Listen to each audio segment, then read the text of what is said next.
Hello, and welcome to the Dungeon Masters Guildhouse. This is a weekly podcast where I, your host, Matthew Whitby, sit down with people all across the tabletop RPG and surrounding space. This week, I'm delighted to be joined by Dylan Greene. Hello. Hi. Thank you so much for taking the time to join me. How are we doing this evening, morning, afternoon? Afternoon. Thank you so much for having me. I'm doing pretty well. No, dude. Well, I'm excited to kind of have you on because, again, not to put words in your mouth, but you've got some kind of exciting projects and stuff on the horizon. Do you want to maybe, I don't know, tell the people listening just a smidge about what you got going on? All right. So this will be fun because it's a project I'm very excited about, which is Cloudrunner: Fate of the Skies, which is a steampunk fantasy role-playing game that takes place in a world in the sky. The way that I always describe it is, if you've ever played Skies of Arcadia, it's a game that is basically the sequel to Skies of Arcadia that I never got. It's very much about kind of exploring the world in an airship. Each, group of explorers gets their own airship, and it's something that you manage. So it's very much in line of, Sky Islands, interesting sort of encounters with other airships. Yes, airship travel and combat is a very important part of the game.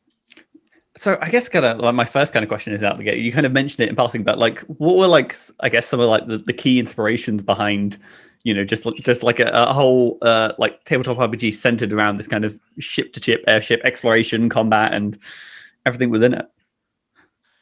So obviously, when I was a kid, I had a Dreamcast, and Skies of Arcadia was this wonderful game that came along and kind of changed the way that I conceptualized of some sort of, there's the typical kind of idea of the RPG, and because I was raised on Final Fantasy, so like where you get the airship at the end, and as a vehicle, obviously the airship kind of has this symbol, is this kind of symbol of freedom, of unrestrained, just you can go wherever you want. Yeah. And that's very powerful. And of course, Skies of Arcadia says, okay, we're going to take that and we're going to make that your central concept. And that was very powerful. And it resonated with me in a way that I think has lasted for, over a decade, ever since I played it. And I think a lot about how steampunk, uses the airship as that kind of similar symbol of freedom.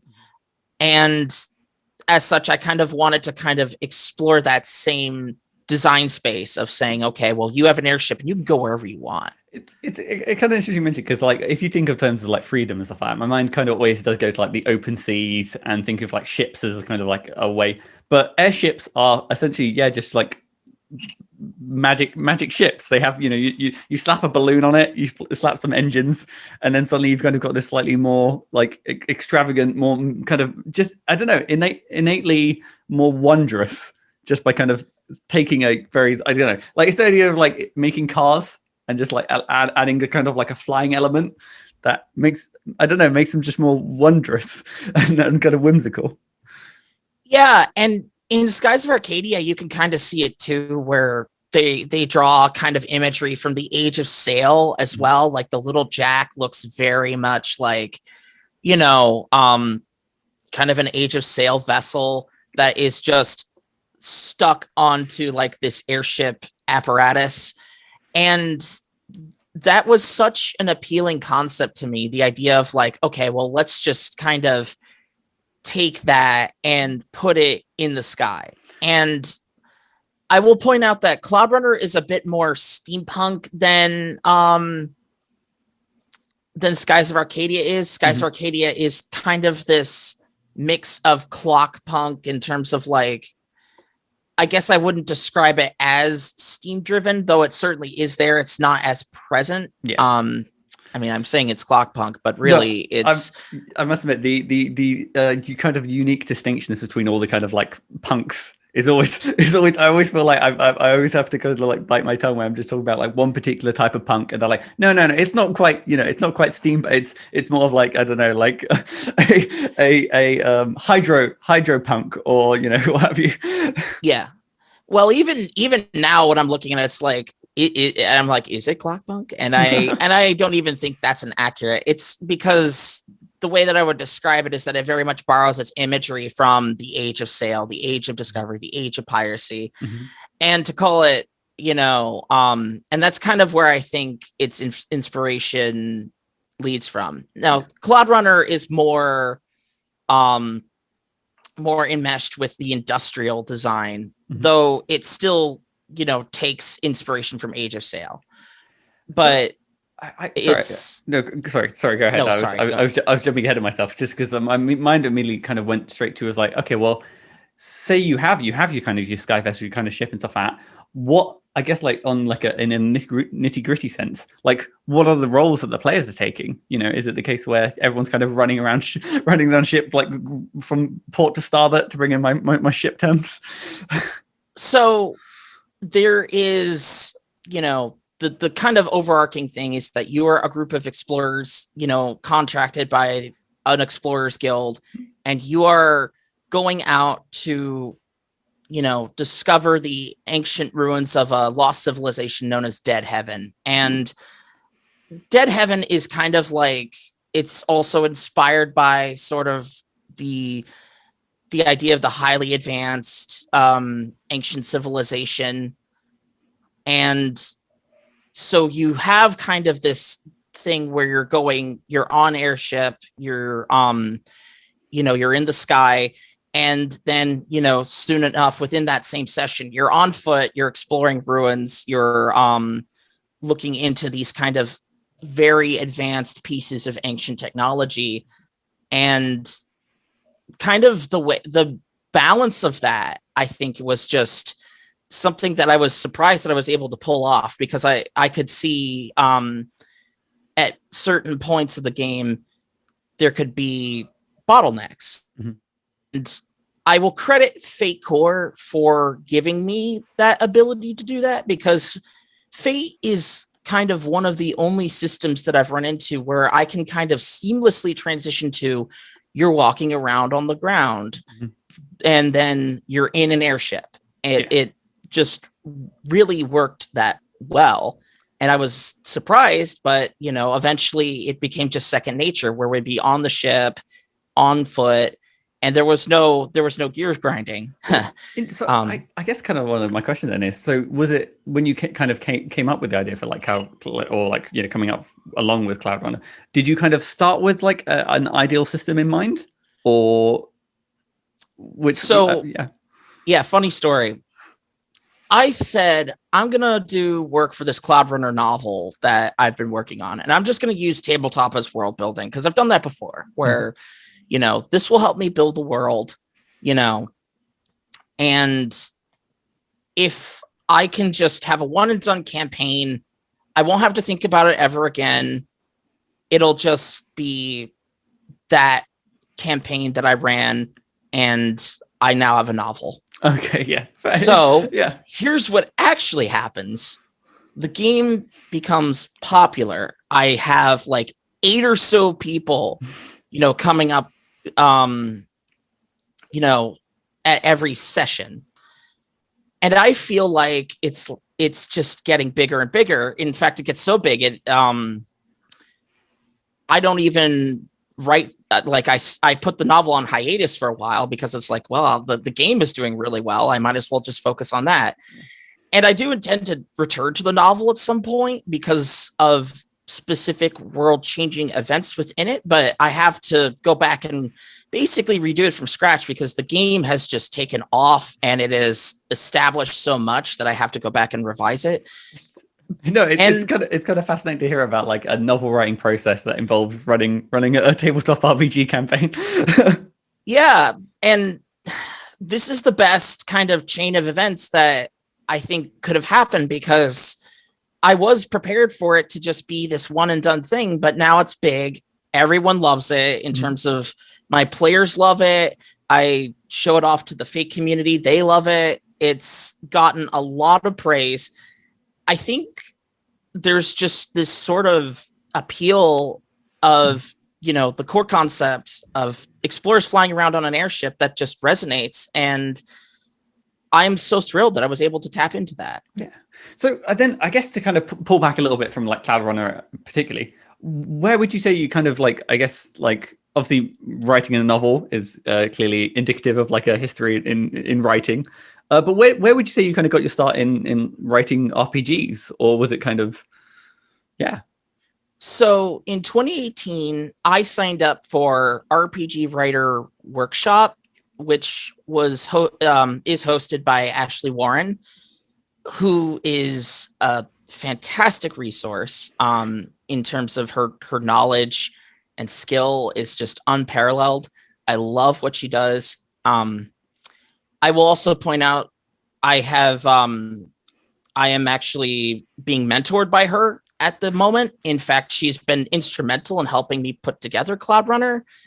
And I think that course, because what happened was I started producing content, again, fake content. This time I started with Shadow over Enoch, which was kind of gothic horror. And then I went to other genres. I kind of did sort of an adventurous romp with Sandfair. I did another horror game in the Bloodwinter universe, which Shadow over Enoch is, and Bells of the Dark Carol. I have dabbled in exploring other smaller settings, but eventually I started saying, okay, well, now I'm getting to the point where I can start producing stuff. So it's time for me to go big. Yeah. And that's when I said, I'm going to start making Cloudrunner in earnest. So then I guess to take to step further back in the timeline, what made you want to take part in the RPG Writer Workshop? I had been playing D&D for several years, and then I kind of got introduced to Fate thanks to a recommendation at a game store.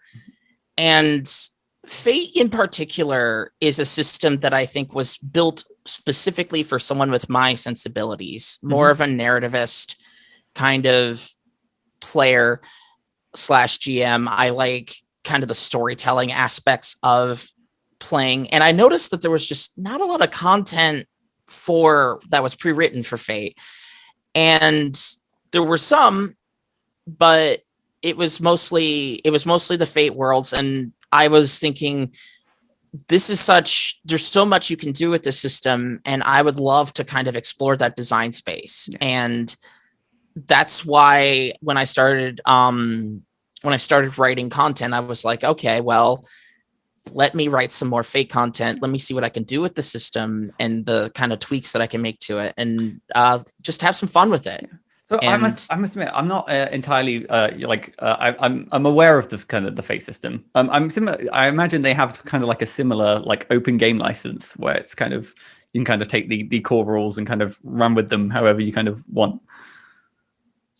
Yes, they do, and it was one of the reasons why I picked it.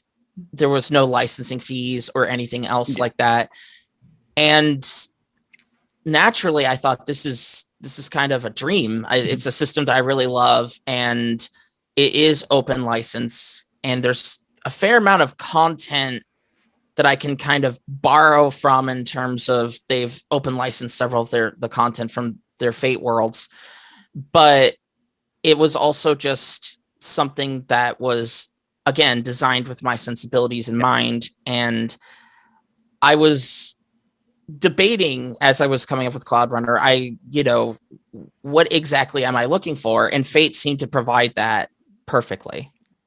So I guess what would you say is like one of the I guess like in your own words, what is one of the biggest strengths that kind of Fate give you? Is it literally just that kind of openness in storytelling? Yeah, I think for me it is the openness in storytelling. I think it's also kind of the idea of Fate gives you the dials, and it tells you if you make these changes, here's what you'll get out of it. And it very much marks itself that way. And there are some systems that are very modifiable, but there is an issue of, well, if you make this change, what's that going to do to your overall play experience? And Fate makes it very clear as to, like, if you want to make this certain type of experience, you make these changes and you make these modifications. And in a way, it's I can see kind of these different Fate games, and they can be so drastically different.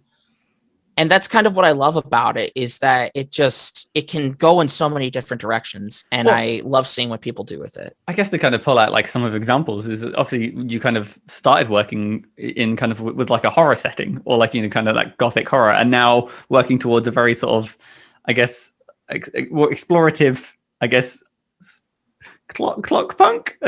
Just like this is I would describe, so Cloudrunner is definitely, I would say it fits comfortably within steampunk. Nice. I kind of have made the decision to kind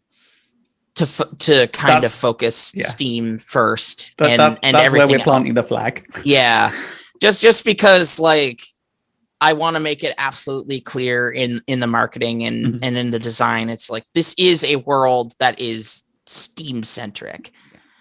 And yeah, you have, an excellent question in that when I'm taking something like Shadow over Enoch, I remember blood magic was a thing. So if you use blood magic, you would actually take, stress, physical stress and damage from,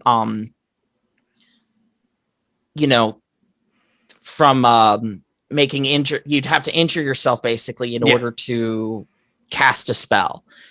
And that, of course, was, a drastically different design decision and direction that I went in, as opposed to like Cloudrunner, where obviously no blood magic exists. There is, this entire vehicle subsystem for managing your airship, and additionally certain mechanics like the last shot mechanic, where because ammo is kind of handled abstractly, you kind of get this mechanic where if you declare that you are going to be out of ammo in the next shot, you will actually get a bonus to your roll. So in fairness, because it kind of it's that cinematic moment, isn't it? Of like, it's your last shot, so it kind of has to count more. Yeah, and I think a lot about how mechanics inform tone, how they inform certain emotional aspects of the story, how they inform the setting. And I think also we can go to another project that I'm working on, which is called Punchline, where love the name. Yeah, everyone is clowns. So there's literally a mechanic for you to be the butt of the joke. And as such, I did think about, especially, and this is going to be a tricky one down the line, because comedy is hard. And trying to come up with gameplay mechanics for comedy, especially, I can see being very tricky to devise, especially when, comedy kind of relies on a little bit of surprise, like, oh, hey, that was unexpected. Yeah. But we'll see how that turns out. I think with, like I said, clowns are always an interesting topic, just because depending on who you ask, it's either like the one of the funnier things or one of the scarier things. Yes, two types of people. There are clowns and people who are afraid of clowns. Well, maybe the third are also the people who make tabletop RPGs about clowns. There's a story behind that too. I have a player who just kept bringing clowns into whatever I was running. So I told him, okay, if you're going to do that, I'll just make an entire world where everyone is clowns. I'm going to one up you. You can't escape the clowns now.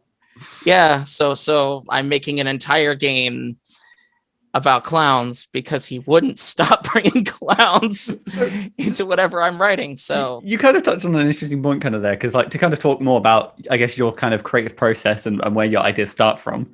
You've got Cloudrunner, which again started off as wanting to write a novel and going a very I don't know if that's a to-do, because I've heard of people in the past who write novels who've used kind of like they've created like D&D character sheets for their characters to kind of help try and like work out who they are, or just, you know, kind of like those kind of stats and whatnot. I haven't heard too much about like people who kind of go through the motions of creating a whole, going through the campaign to kind of, because through necessity, as the players explore the world, you need to kind of flesh out kind of like cultures and areas of exploration and history. But then you also mentioned with the clown project in particular that it is kind of your inspiration started from almost kind of a semi a place of spite between like one of your players. Yeah.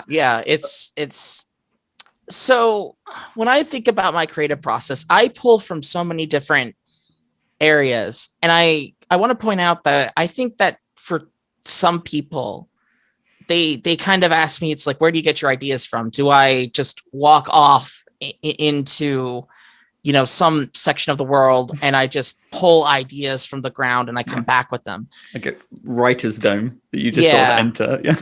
But the reality is that it's more like I have this antenna that's just on all the time. Mm-hmm. And I'm constantly saying, okay, what can I do with this? What can I make from this? Mm-hmm. I've thought quite a lot about other projects.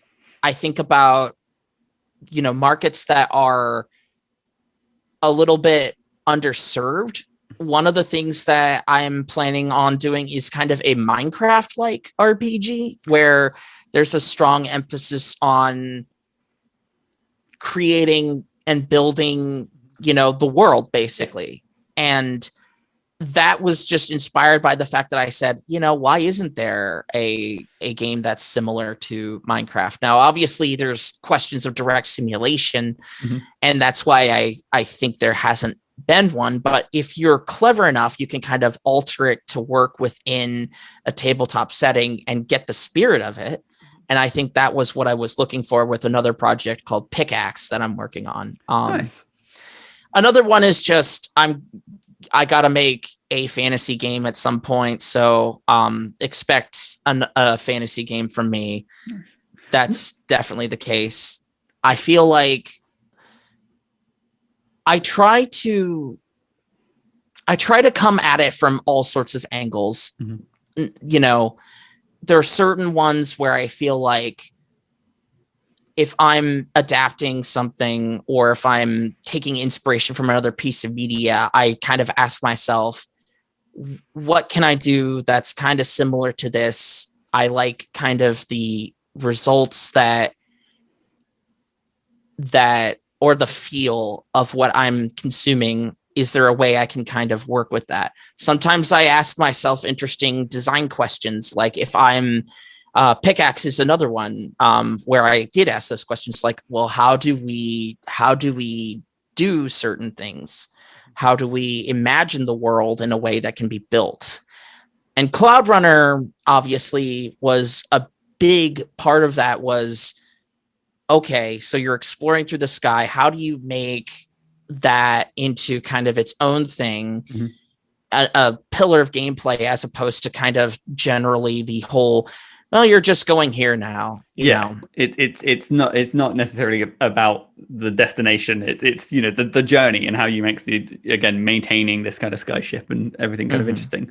But no, I do love your kind of like your antenna concept, because I think like there are so many like people who just like inspiration is kind of everywhere, and it does kind of come in waves. I mean, that's why you sometimes have like the 3 a.m. wake up, grab your phone, and just type like this weird memory or weird dream that you kind of have of like this would be a really good idea. Or just as you kind of watching other stuff, there's inspiration kind of strikes at all points, and there's like differing. I don't know. You could really kind of build out this simile or this metaphor to be like but no, I might steal that one day when I kind of talk about my own kind of creative process of like, it's inspiration is kind of all around, and it's kind of tuning into it, I suppose. Yeah, and I think that's kind of the idea is that that's where our inspiration should come from, because I feel like there are cases where I run into people who, when they're looking for ideas, they kind of zone in on one thing. Mm-hmm. And there's nothing inherently wrong with that. But what tends to happen is that they tend to say, well, I'm in this point and I need to get, a little bit more wiggle room, but I can't. Mm-hmm. And when you ask them about that, you find out that like their pool is very narrow. Mm-hmm. And again, there's nothing wrong with that, but there could be issues down the line. Mm-hmm. If you it's the whole saying, if all you have is a hammer, everything looks like a nail. Yeah. And I believe that, your inspiration can come from anywhere, from real life, from other pieces of media, from experiences you've had. And I think saying to yourself that this can be, even the things that you don't think are necessarily, this will work as your concept. Mm-hmm. It actually might.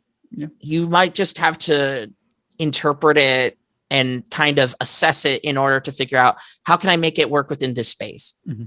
Yeah, and sometimes it is that kind of case of like, even if you have like, you find something that is really inspirational and really cool, is not necessarily just picking that up and running with it, is to kind of have that time to unpick it and, mm-hmm. and almost like to pull it apart, to be like, okay, well, I don't actually find this thing cool. It's, the themes behind it. It's, a particular other aspect that gives you, again, not more room to play with and less kind of wiggle room, because you kind of captured the heart of, or you've captured the heart of what you want to capture with your creation. Which I'm sure there's a better way to saying that, but that's how I'm gonna stick with it. Mm-hmm. I guess then, so when it comes to say you've got your idea, say with like Pickaxe or with Cloudrunner, as you kind of go through the process of unpicking it and start actually formalizing the ideas on paper, what would you say your favorite part of that process is? So I love asking difficult and interesting design questions. Mm-hmm. And I think that looking at your project and asking yourself, okay, why would people want to play this game? Mm-hmm. And trying to find an answer to that. What is the one thing that you will have? And I find that over time, there tends to be kind of a very strong core reason as to why someone would play something that I've written. And there are some ancillary things, but there does tend to be kind of this central focus that I kind of zero in on, mm-hmm. and I build stuff around that. When it comes to interesting questions, I will point out that the fantasy game that I'm working on, Silverglow, was the question of like, there are several, because a lot of people who come into the Fate community, they started like I did with D&D, and sometimes they want to run traditional fantasy in D&D. From D&D stuff in Fate, and there are some bridge games on the market. But I also wanted to ask myself, you can do the kind of bridge game approach, but I wanted to say, okay, well, what does fantasy look like in Fate, and how can I work with that, as opposed to kind of the bridge thing, because those products are already on the market. Yeah. And I actually had to reinterpret, what does it mean to use those tropes? Mm-hmm. What carries over? What doesn't? What do you kind of make workarounds to? there's with Punchline, obviously the question was, how do you make a mechanic that's funny? Yeah. And that was a question that I'm still, thinking about now, which is, if this mechanic is going to actually be funny, can you do that over the course of the game and kind of keep its funniness, I suppose. Yeah, especially in a genre where you can't tell the same joke a whole bunch of times. So hopefully, though, this will work, but it's also a question of the kind of humor I'm going for, which is kind of very absurdist and wacky. Yeah. And you have to be cognizant of that's the type of humor you're going for, and you have to make sure that you are being humorous responsibly. I mean, I think there is a good amount of like there is some humor in almost like repetition, and then again, anytime if like the case of like 32 pies in the face may not be funny, but the 33rd, when you subvert that kind of trope of throwing pies in the faces, that kind of that it's those sort of things of like setting up expectations and then kind of like subverting them. But I did actually want to kind of tap on something, because you mentioned really interestingly about how you kind of have like I guess like a player driven approach of like, okay, well, who is this for? What kind of questions would they be like the player would be kind of engaging with and answering? And ages ago, you mentioned with Cloudrunner, you mentioned how you had like 8 or so people kind of, actively engage with the games that you were running. Would you say that was the point where you kind of realized that like there's something in the essence of Cloudrunner that kind of attracts players? Or I'm just curious about like how that experience unfolded, really. Yeah. So I looked at it and I said, okay, well, and again, it's one of those things where I was so used to, I would describe sort of like as people being kind of moderately engaged. And it's difficult to pick up from that. And obviously, even though I kind of say that players zero in on one thing, there's still a variety of different reasons for certain interactions. And I'm not saying that every player comes to Cloudrunner for the same reason. Oh, yeah. But I can find some emergent themes. And the one thing that I just keep seeing, popping up over and over again is like, we like flying around in airships. Yeah.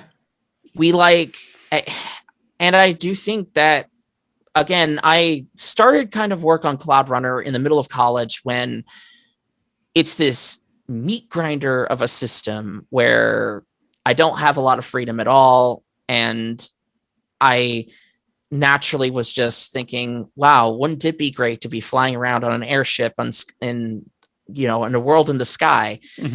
And I think especially now that a lot of people crave that kind of, it's sort of escapist idea of like, I can just go wherever. And I think that's very appealing, and kind of not only that being a thing that exists in the game, but also being like a core part of it, of being the thing that you are here for.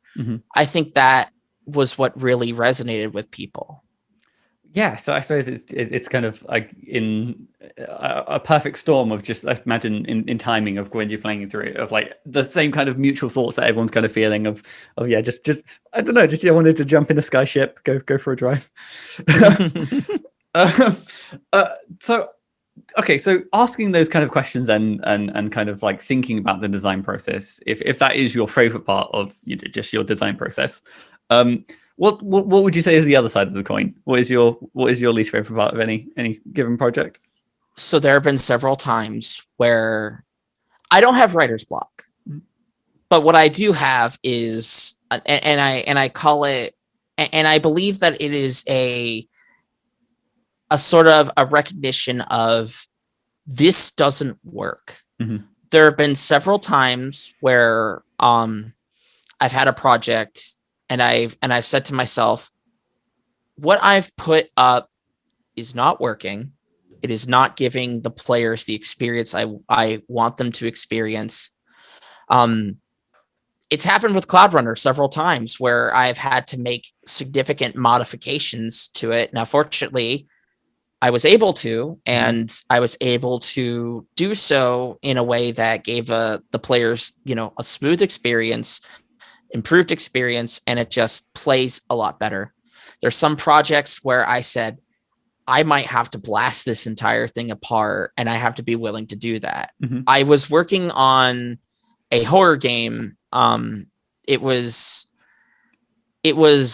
an over-designed, complicated. I think it's the impulse that I have, and I'm sure that a lot of people share, of I'm going to make this everything. Yeah. I'm going to pack as much into it as possible. It was kind of about, it was cosmic horror. It was also millennial angst. It was also,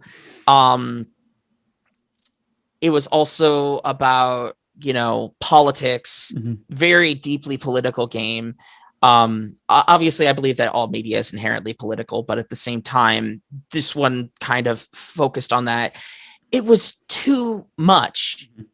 And I said, I cannot pack. I was going to say that there is also that kind of interesting interplay of like mechanics and horror, of like how can you kind of mechanize horror, mechanize? There you go. That's what I was. Yeah, because like it too much, then it's like, well, I'm not scared, and too little, it's like, I don't even know what's going on. So yeah, there's so much to it before you even add all the other layers of like, political commentary, millennial angst, which I think that is just inherent in everything I do. So naturally, I can't help it. No doubt. But that project, I had to completely blow apart and say, and again, it's a process that I did with Cloudrunner, because I remember at one point I said, well, I want to make it about this and this too, and this and this and this. And eventually, though, it became bloated. It became impossible to play. And I said, this is just not working. I think there is a certain amount of humility that it takes to say, like, this is just not working, and you have to be willing to say that, because if you don't say that, then you have, at some point, you've said that you're going to just offload that to your players, and they're not going to be happy with that. So in your words, then, would you say like one of the solutions you found to like whenever you hit this kind of mechanical wall of like it's just not working, is one of the two things you kind of look for is one, I guess, like trimming the mechanical fat, and then second would be, I guess, the self-destruct button of resorting to just pulling it apart and starting again? Yeah, and trimming the fat is one thing, and I think that you do have to be cognizant of the fact that you do have to sort of balance,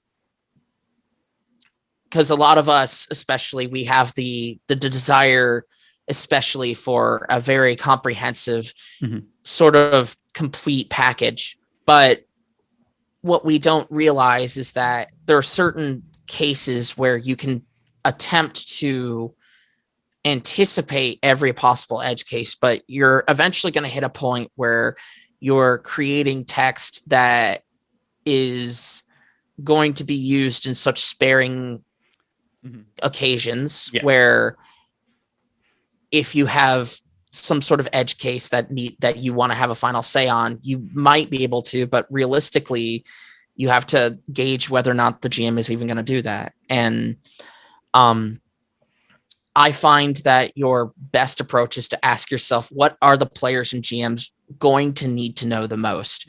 Because they'll find ways to work through edge cases, but you need to be there for them when getting to the core of it. And asking yourself, what is at the core of your design? That's the most important part. And sometimes, when it comes to what I would consider a project failure, I would ask myself, where's the failure located level wise. It can be at the execution level, or it can be at the conceptual level. And if it is at the conceptual level, pull out that core, ask yourself, what do I need to do to fix this, and at what level? And if it is at that conceptual level, you have to be willing to say, I'm going to make this into a completely different thing than what I intended it to do originally.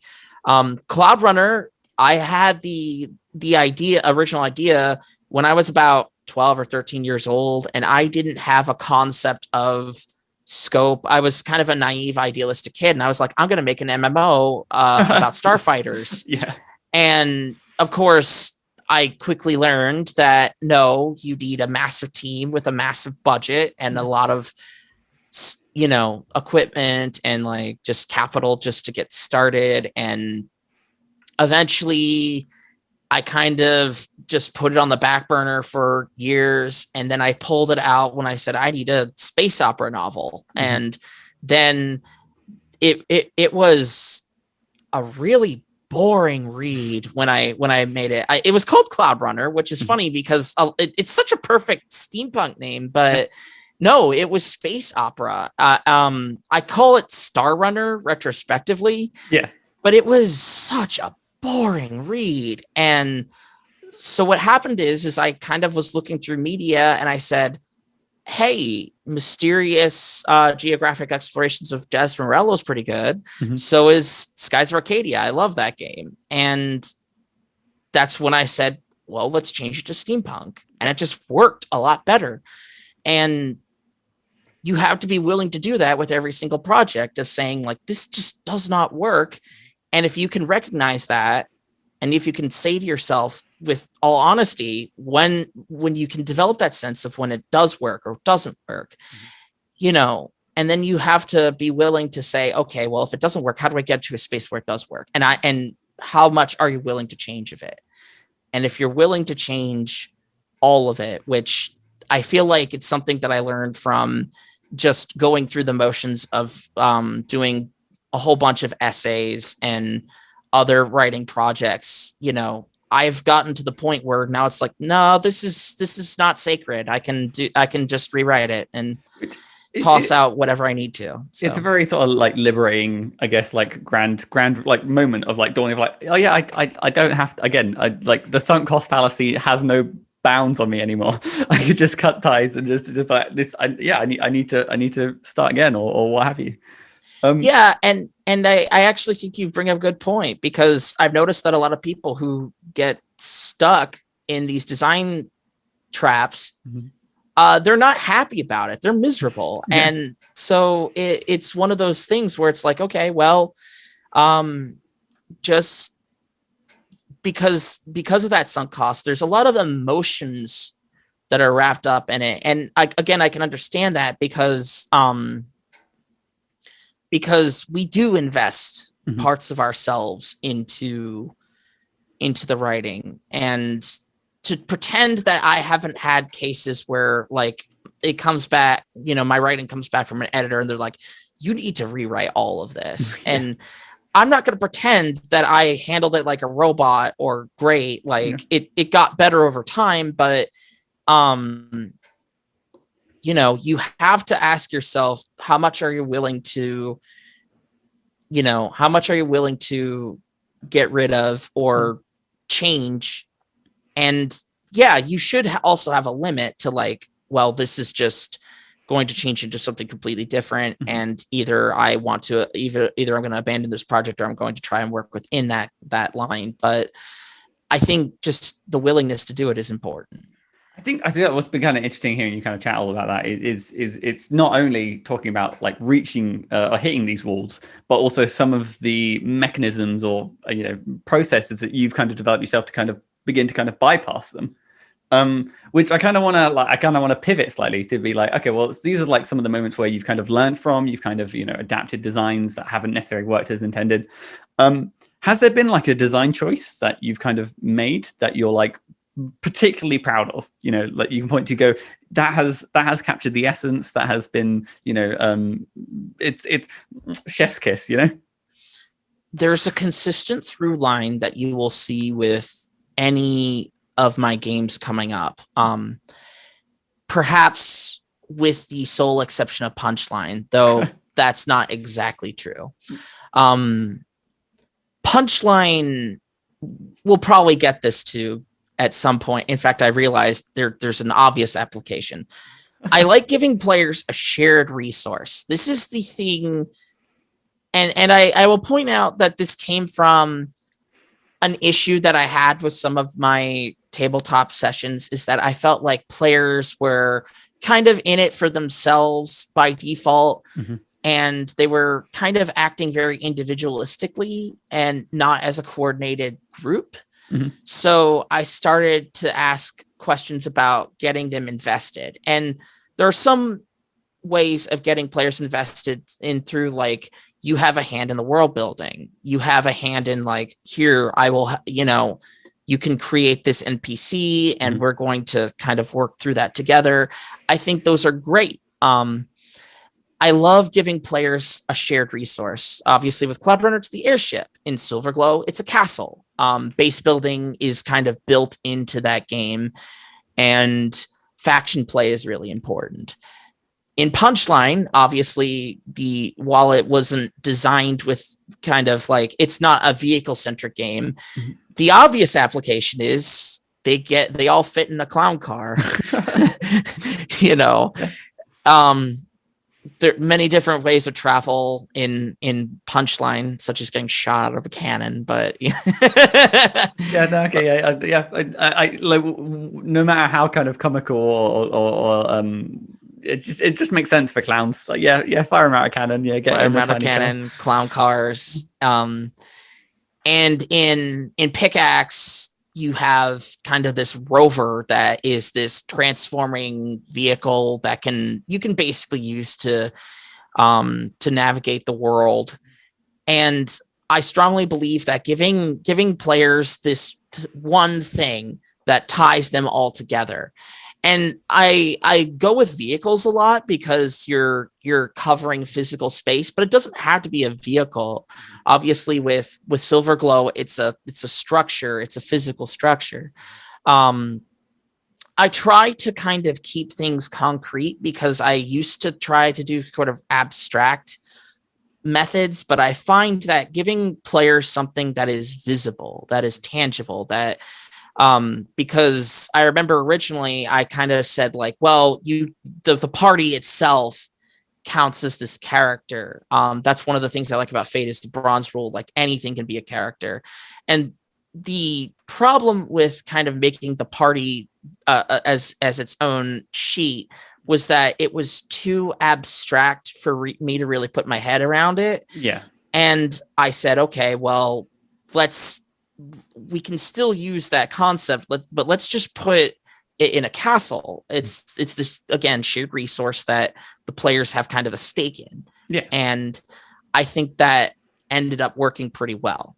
I think what's kind of great about having, like, again, any sort of, like, I guess, tangible thing, whether it is like a mode of transport or like a castle, as you say, is because it is like a concrete way for players to see their agency within the world and their impact on the world, because their choices and what they do can shape, if one of their tires gets popped in an adventure or what have you, then they have that as like almost like a memento of like, okay, well, we messed up a little bit, we need to go fix the tire or rebuild the library after it burnt down. I don't know.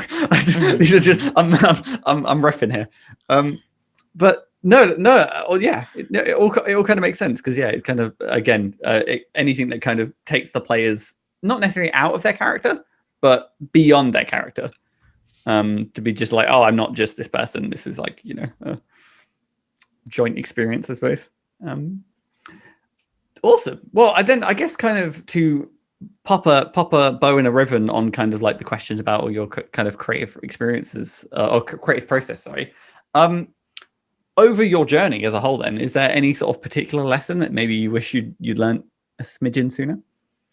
So I kind of feel like the problem with me saying it's like, of course I wish I learned everything earlier, but I'm also kind of satisfied that I learned the lessons that I did at the times that I did, because I think it was also my willingness to experiment and to say like, okay, let's try it. Mhm. Sometimes you will do things that are experimental, and the lesson you might learn from it is just, so this is why people do it the way that they do it, but at least you've thought about it. Yeah. And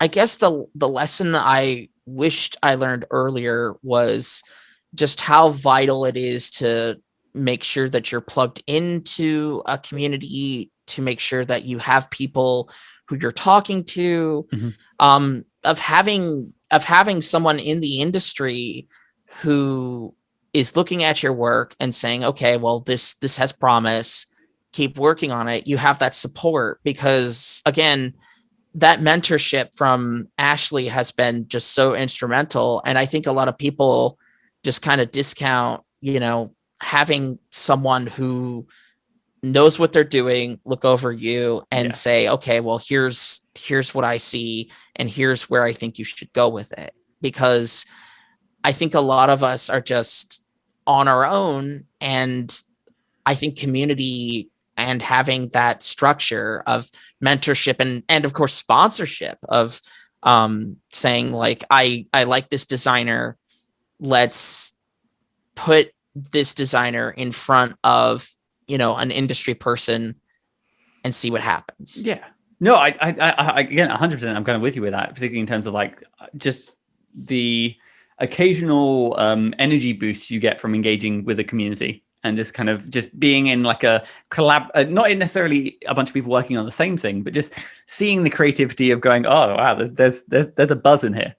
And I think again, particularly seeing the kind of the growth of at least the RPG writer workshop community, and I guess the storytelling collective community as like a wider umbrella. It's amazing. It's nothing short of incredible. I wholeheartedly agree. Nice. Yeah, that's good. It would be weird if you disagreed. Well, but I mean, I think there does come.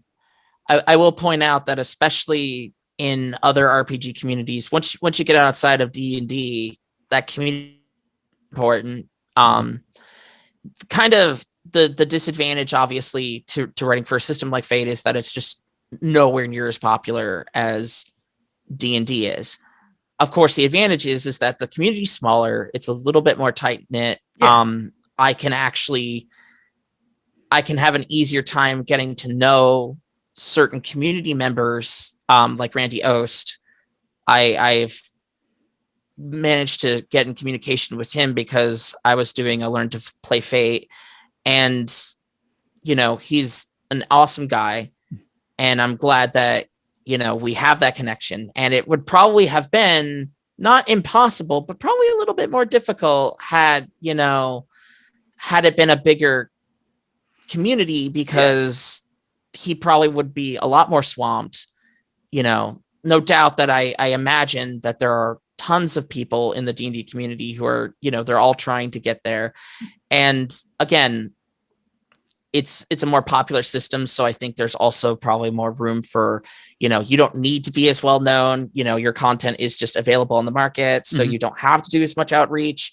But at the same time, I'm glad that I kind of can form these. I'm kind of forced into forming these connections. Yeah. And I actually kind of think in a roundabout way it's helpful.